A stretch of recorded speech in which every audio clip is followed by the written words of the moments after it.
Kurumjari Digital World Mayambu Khurji Mapugi channel da taram nokchari ngasidi ai loina bina yen kureler do thunga chaningi la su hei banu pani na nupin habje illa aduna yen do leitharu da yen thong mata ham do mayan sing mayam ubira tilok janam sing kamensin ba mo tek pa wa phodigom alu leijara masi khanga chobo se jiri de leijabani acha thau hangam thau sing bhaijin jara thang saramina marin kali sini aduna ngasi nupin habe ilaga yena matang thonga samina gena koi chinong sing sulo yaure aduna thang se saramna jik chau to stage pata chau aduna mamangi video sing da chau sangi marum rang hap to hapchin jara upit o hai aduna jik tilo hapchin jara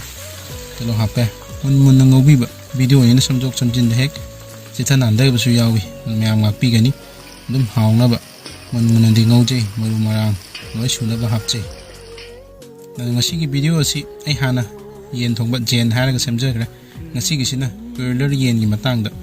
kang bu khardang pawdum jar ka doini project sing amu hapchen jagra singa su bai tare jira mapum amu hapchen jare jira si direct thau da yei bisu yawi adu tilok chanam ga hapaga hapa sudum dai machal hapchen jare masi mu khai jaga doini mun ngong jaba burner da thong bani mai jadum kitang leitha jaraga sana masu hapchen jare khamesin ba hapchen jare masi ola masi na phajana mulokpa kandani ada uri ba yena semaje go hapchilaga khai jaga doji ana mujik mulla yenji hapchen jare ga aduna yenchi mujik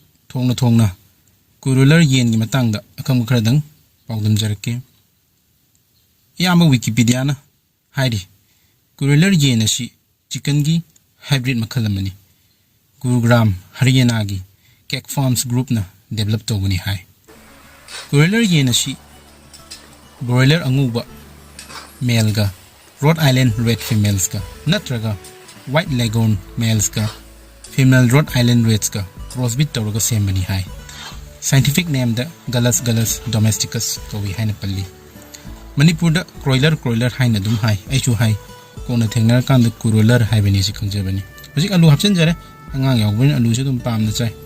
adik umurok hapchen jare adik ising asaba je hapchen jare ising je habaga putuk sonjaga doini makha chatha jarak pada kurular gi kana basi akona mahaki meat amadi yirumgi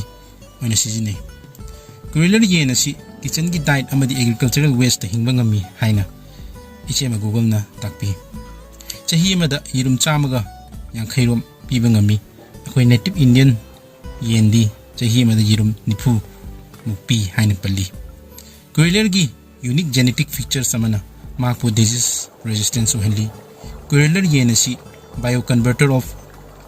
no cost agricultural household and natural waste abandoned in village into human protein foods and substantial incomes for rural household haina supalli hojik machal aremba hapsin jaraga song na adigi makha chatha charakpada mahaki history hafetang panjarama bada ngasai ju habu hobada haijegi beduni Binod Kapoor Cake Farms Private Limited ki miwesina early 1990s ta sembani hai kurular hariba yen mamingashi cake amadi broiler gi pullaga sembani hai what meant to haina su khangni pullaga semba hai asi aina khangjaba poultry farm amgi matang da share tokjaramge taujing hei poultry farm Hainobok Mongsang Road near Oil Pump Imphal West poultry farm asigi matang da aina video semduna ai YouTube da thaga chagibani makha da link pijaramge pharmacy da yenau nganu macha olhanaba incubator hatchery ko dong jaba ju phangbigani masida natana mapung mari pharaba yen nganu su phangbigani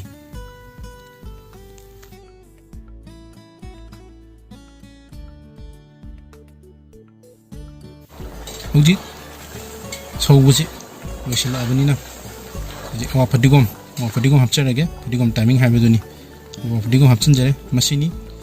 masigi broiler thongba amadi broiler gi matangda wadi manipur di broiler hai aduna muhen nungai haibada aduna mayam bu haningai lidana thagar phongdok cheri mayam na channel asibu subscribe tabiramu video asibu share tabiramu thank you once again